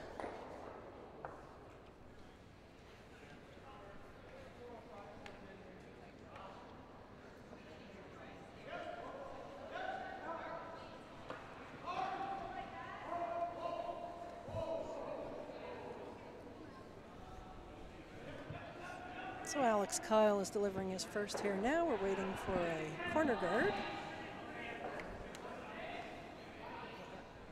Sweepers are talking about it and brushing a little here and there, so that means the weight is usually pretty good. Yeah, you don't like to see them like walk away from the rock. No, that's right. You don't like to see them pounding it. We were playing on Tuesday, and we have one new player to our team. She throws second stones. Her name's Sarah. It was funny. She, third, Mandy, threw a stone a little tight out of her hand. Right. And before she released the rock, I was calling for the sweep. Oh, dear. And I think Sarah was caught off guard a little bit. She's just not used to playing with us. And she said, was she calling the sweep right out, like before you let go? And Mandy said, yeah. That was tight. It happens. Yeah. Yeah, every once in a while the kick out doesn't kick out far enough. Lots of ways to miss the broom, you know. There you can dump it or roll it or whatever the case may be. Oh, the releases. Yeah. All of the releases we see. And it's easy from the skip's position to see what has gone wrong. Oh, so hard to correct. Yeah, exactly. As the thrower. We try, in our case, and I'm watching the releases on this team. Both teams throw differently, but they throw consistently within their team, and that's what my team goes for as well. Right. Is, you know, I don't want to be adjusting the broom depending on the player who's throwing, so we try to throw a similar release so that we can, you know, watch each other's line and each other's shots to try and determine what's going to happen in the future. So that was the wide draw call. Come up light there, but ends up as a second corner guard, so that's all right from Alex. Haven't seen anyone play that wide coming around the corner guard, but I think they're realizing that there's not a ton of curl inside out on this sheet. But they're getting a little more on the wide curl.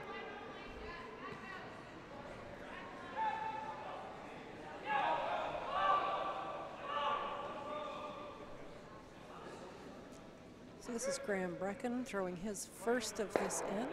I think they're just looking for a draw in here. Sweepers must like the weight.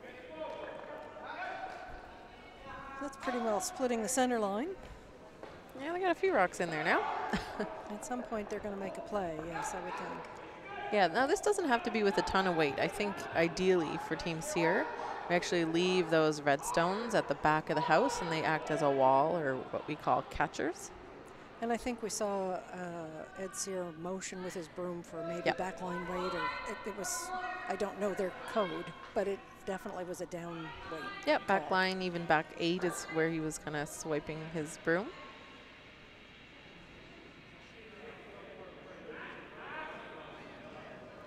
Oh, and the sweepers are calling hack. So we might have to wait for the line on this one.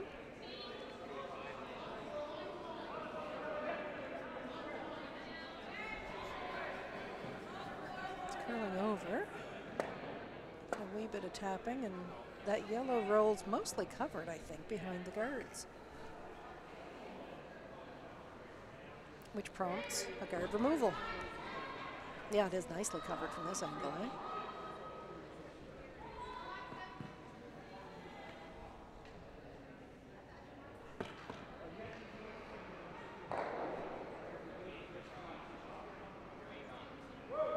Brecken has to heat it up on his second shot here. Looking to peel some of these yellow stones out of the way.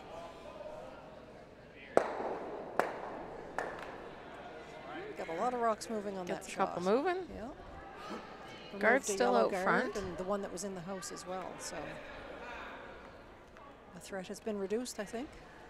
Although there is a nice double guard out in front.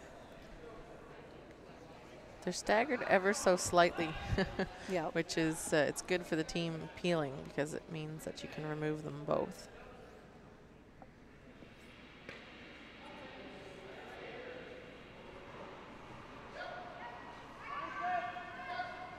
There's a draw from Alex Robichaud. This rock looks like it's curling. Of course, they want it to go behind cover. Yeah, it has to cross the center line, but they're seeming to, at least in this game, once they cross center, not finish as much as the teams want. But that's mostly buried. Yep.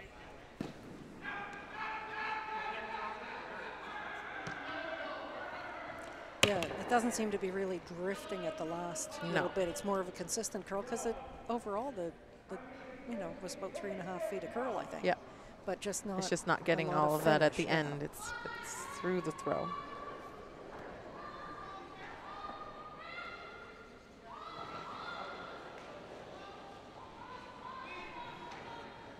Peter can probably see a fair chunk. I say mostly buried, and then of course we look at the shot down the line and you can see it, a chunk of it.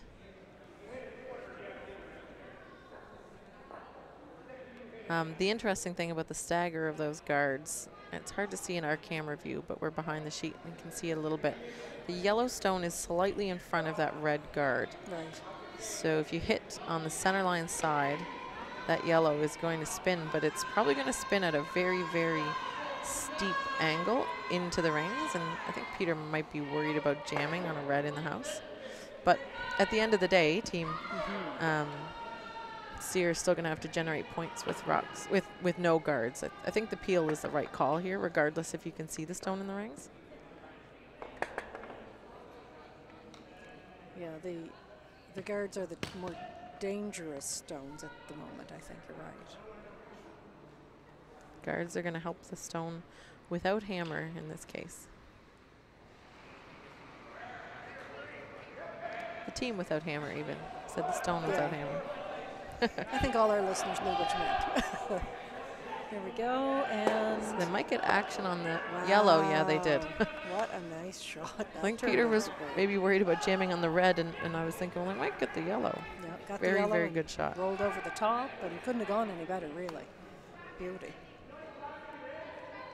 Good in a way, I think, for the mate to come down and take a look at that before he throws it, so he can get a sense of the angles and a bit of sort of confidence in what he's visualizing. You know? Now to make that shot, you had to hit it pretty thick, which means the angle run back is steeper on the first stone, and then of course you end up with the shooter rolling over and becomes a guard on the other side.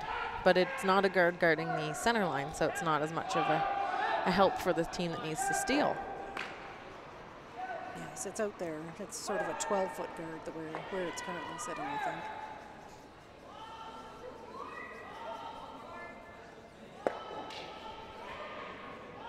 I think they would have liked that to roll in front of, or roll the other way.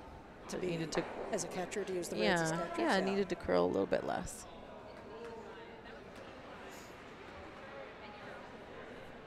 But for Team Sear, they have hammer here. They do have their chance to score. They just would like to try and make that a couple.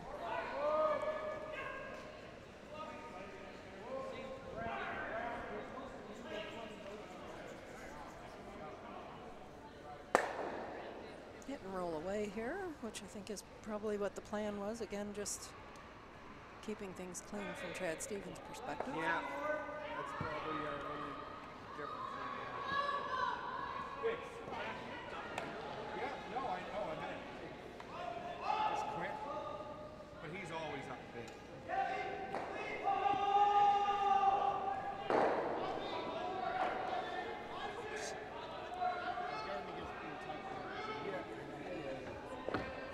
So we're looking for a draw here. It looks like trying to take advantage a little bit of that red guard out, sort of in call zone 3. I never thought anything of it. I thought for sure. They're working hard so it doesn't kiss that guard. I think they're by. Now do they have the weight? They really want to outcount one of those red stones, though. Just coming up light for Team Sear. I think that's kind of the story of their game so far and their draws. It's just coming up light. Yeah, I think you're right. And it's not by a lot. It's just a wee bit, or just enough to make the difference.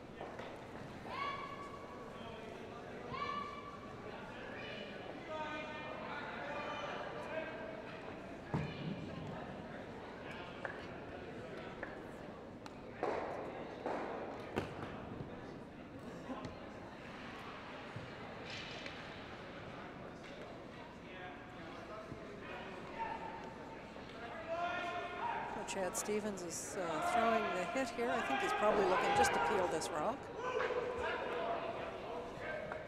Certainly doesn't want the jam on the back of the house. He's got a red one sort of in the back area there. Looks great. He's not so worried about his shooter rolling out either. No. Just remove the yellow stone. So we got 2 yellow sear rocks to 1 red rock remaining.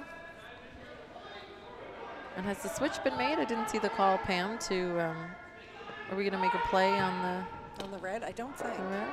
Straight draw? I think it's still the draw. Because he would like to get 2. I don't know if he can get 2 with the hit.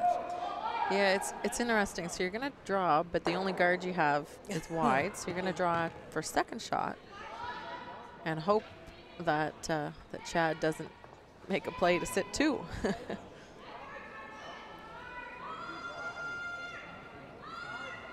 There's no easy shots at this at this point of the game with the opponent sitting 2. Engineers there. Giving them all a bad name. Line looks better this time.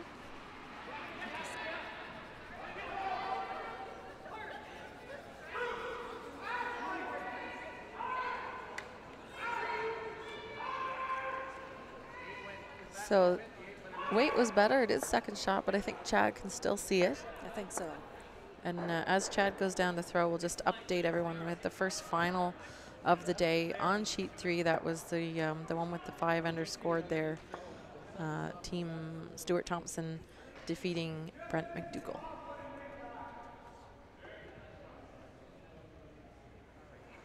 Most of the other games are fairly close. I would think they will end up playing their full 8. Yeah, we've got 2-pointers, 3-pointers, ties.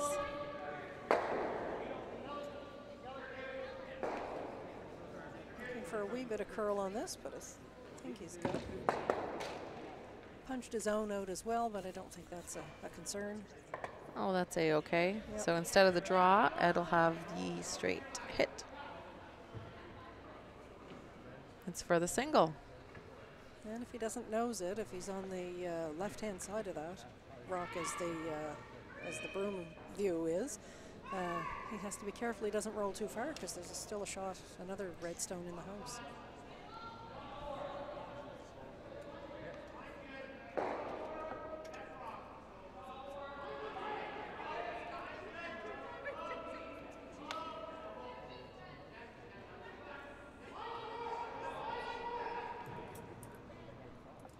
With last rock in play, I'm just waiting for the line, keeping it clean, looks great.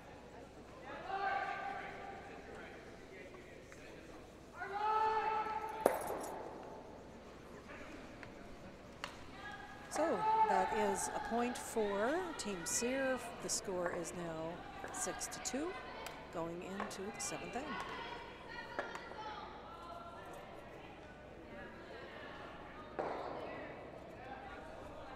Teams are having a strategy meeting, it looks like, as they make their way down the ice.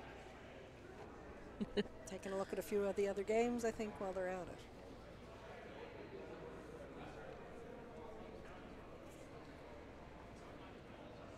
it. Chad's not as worried. No. No. It's usually a little bit of a planning session. So in this case, you know, what are we going to do on our first stone? They don't have hammer. They have to steal. They have 2 ends remaining, and they're down 4 points. So you need to steal a couple here. They know the odds aren't in their favor, so make a good go at it.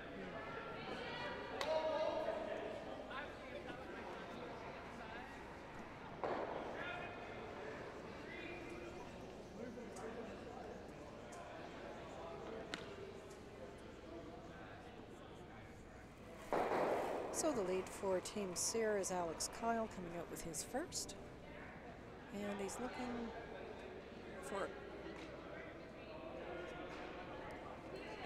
tight guard. Yeah, I thought I saw the skip motion for a corner guard, and I was confused for a second. I think it was just moving around. You do see that sometimes, or I haven't seen it as much this year, as when there's only the 4-rock rule, and I'm not sure if that's why. You would see teams, if they needed to steal 2, sometimes they would put up the 2 corner guards. Right. And try and sit 3 at one point. So that's a good tight guard that he threw, splitting the center line, and it looks like Kelly Middlestad has been tasked to come around. So this is that same out turn. Remember in the 5th end, Kelly had a really nice Yeah, the perfect 4-foot placement. 4-foot draw. See if he can replicate, although this one's curling more.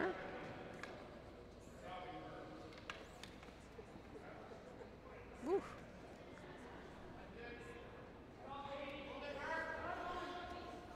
A wee bit heavy. Not as good as in the 5th, Kelly. It almost looked they were, like the sweepers knew it was heavy, so they were trying to let it curl and get a little bit of a tick. Yeah. And I don't think it I think it just blew by with only a breath of air between it and the other stone.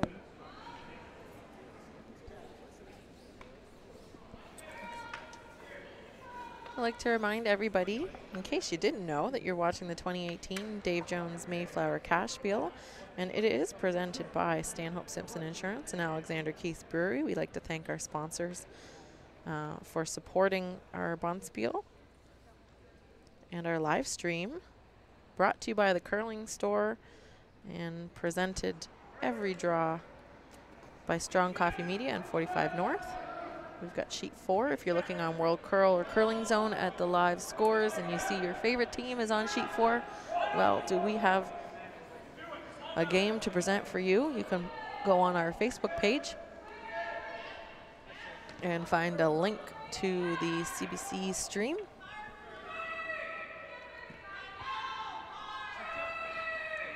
I saw Kelly Middlestad, after he delivered that rock, jump up and turn around and go back. I think he saw something on the ice that he scrubbed off.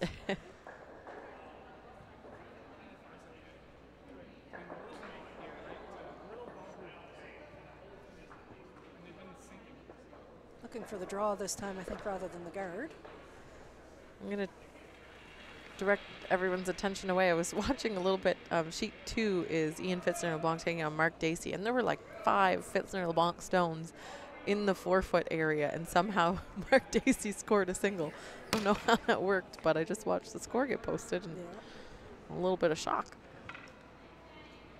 Well, it's only the one closest to the button that matters in the end. Exactly. That's the most fun rule to learn to curlers. Exactly. You put all the stones in the rings and go, what's the score now?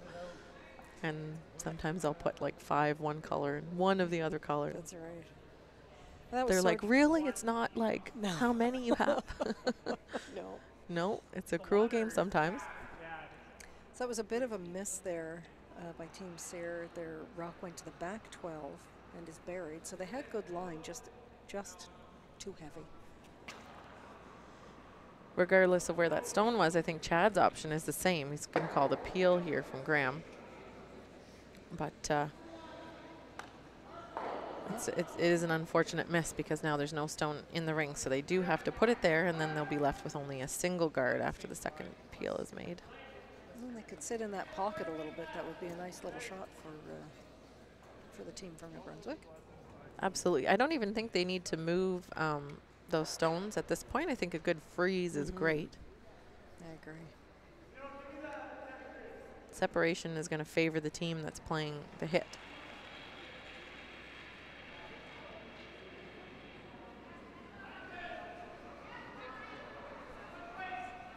So Chris Wagner gets a second try at this shot.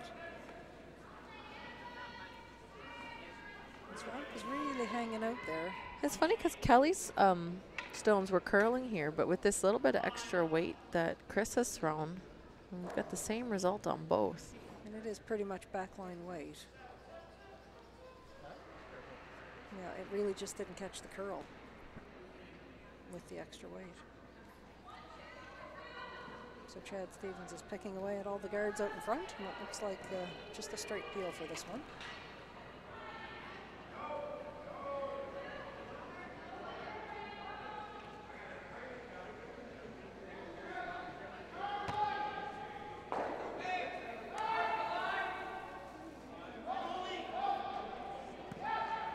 And for all those folks who are learning to curl, one of the important things that the sweepers often forget to do is to stay with the rocks that are thrown and catch them after they crash into each other. That's a very good point. It can be pretty dangerous at times. Everybody stands there and watches. Yeah, Because you sweep and you want to see what happens, but Yes, you do have to make exactly. sure that the stones don't go onto adjacent sheets. Yeah, you don't want to bowl anybody over with a 45-pound piece of granite.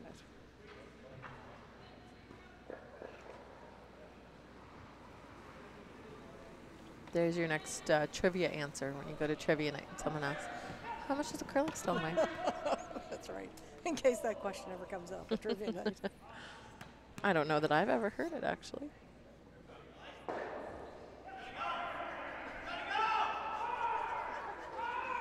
And if you're in Halifax, I haven't mentioned this yet, but we're having a big old party tomorrow night, karaoke party here Ooh. at the Curling Club, Monaghan Drive, 8:30 p.m. Will you be picking up the mic, Selena?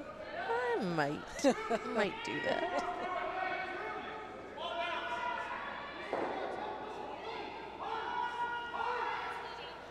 I was talking to the team from visiting us, Team Webb from Alberta, and they're pretty excited about it. Yeah. They have a couple friends here, and Well, that's great. their other curlers that aren't playing in the event are going to come out.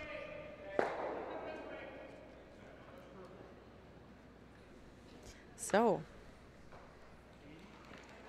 2 red stones for Team Stevens in the 4-foot, and that's where those 2 yellow stones that you see at the back of the 12-foot are really coming to hurt Team Sear. They don't have a guard, and they don't have a shot stone in the rings, and they need to steal.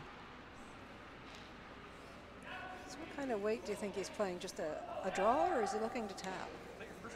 He's been calling tap weight, but again, I really think the draw weight is ideal. So now the switch is for a guard. They lost the line a little bit, though. I don't know if it was a bit of a soft release. Well, this is the first time we've come down this side in a while. True. I was looking at that pocket this whole end, wondering why we were always using only the other side and thinking if we go to they this started side. playing the Yeah. intern, and then you just keep following what Yeah. the last guy did. It's funny how that goes. But I thought to myself, you know, when they need to go to the other side, everybody's going to wonder what ice to call.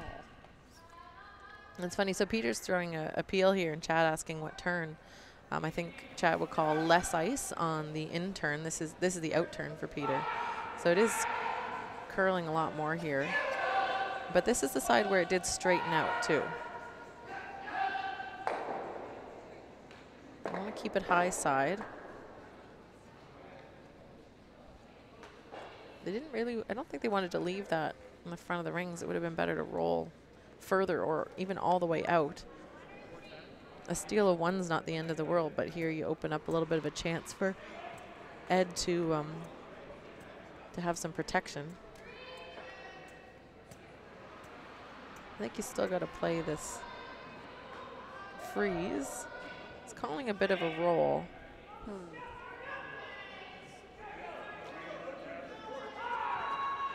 Like to roll behind that stone that Peter just threw. It's close.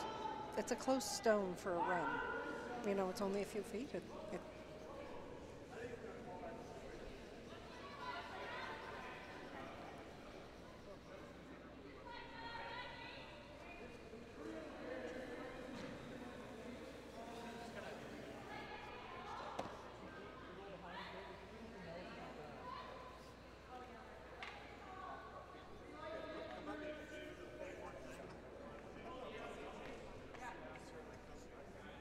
So this is Ed Sears first. In number 7. Looking for a wee little tap and roll, I think, was the indication. Yep. Maybe back 8 weight.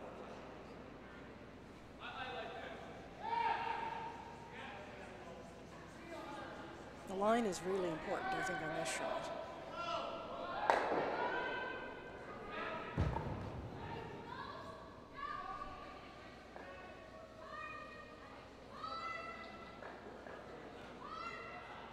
And that turned to the straight draw. A little bit of a change. I don't know if that was just based on the weight being a bit lighter. They knew it was going to curl more, which it did.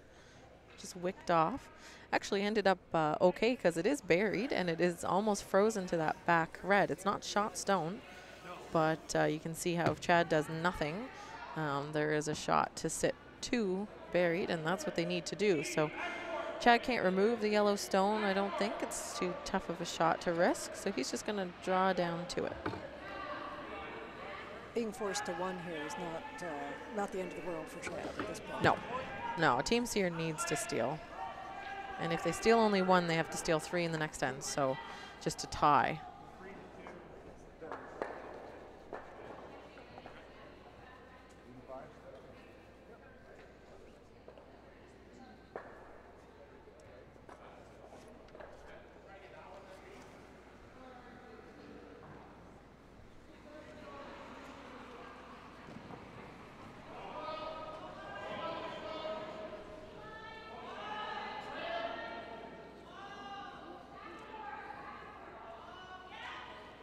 Is hanging out there a little bit.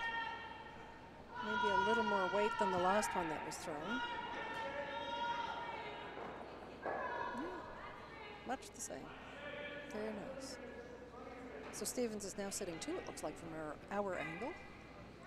I think so. Yeah, the under curl. Now Ed would love to sit 2 here, but I don't know that he can, and if he makes that roll, can he clip the back one? I think if he makes the roll, he might miss the back one, or might work out perfectly, actually. If he just clips the back one with the red that he's going to hit here, he might be able to roll and sit too.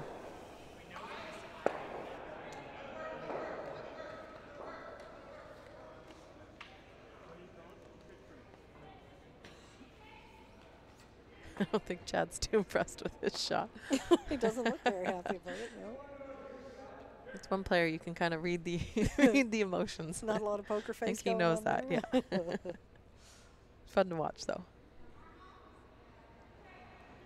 Well, there's a lot going on out there on the ice to have to guard your facial expressions. Yeah, but we're behind the glass. We can judge now. Exactly. Oh no, and this one's hanging wide. This has some pace on it. And so hung that wide. Didn't get the result that he wanted. Shooter rolled out and red sits 1, so Chad just has a draw for his second point here.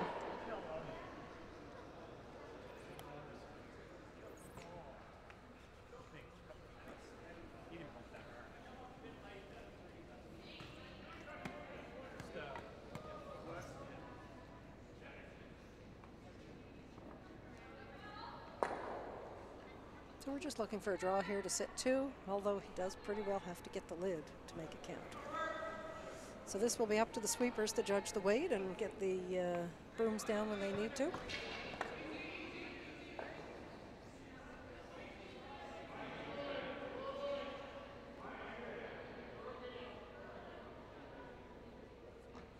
They're just sort of keeping it clean. Similar shot to his last. And that'll be good enough. And it's handshakes. So the final score, I guess, was 8-2 after 7 ends of play in favor of Chad Stevens over Ed Sear from Fredericton, New Brunswick.